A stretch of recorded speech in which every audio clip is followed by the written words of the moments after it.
নমস্কার বন্ধুরা, আজ আমি মুড়ির মহা করব।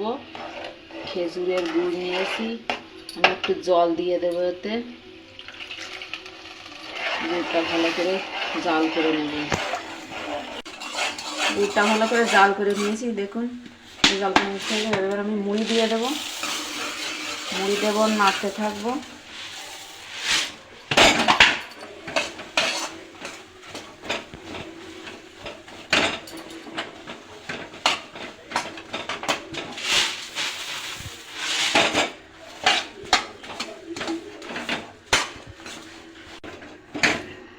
মুড়িটা ভালো করে মিশিয়ে নিয়েছে গুড়ের সাথে। এবার আমি মহা করব, গরম গরম করতে হবে মহাটা।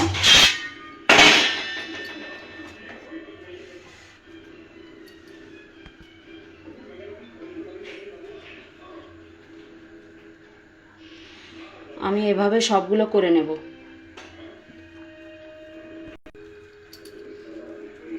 দেখুন মুড়ির মহা এভাবে করে নেব সবগুলো। আমার মুড়ির মহা তৈরি হয়ে গেছে, দেখুন। এটা ছোটোবেলায় অনেক খেয়েছি। আপনারা কে কে খেয়েছেন কমেন্ট করে জানাবেন। আমার এই খেজুর গুড় দিয়ে মুড়ির মহা রেসিপিটা যদি ভালো লাগে লাইক কমেন্ট শেয়ার করবেন, আর আমার চ্যানেলটা অবশ্যই সাবস্ক্রাইব করবেন।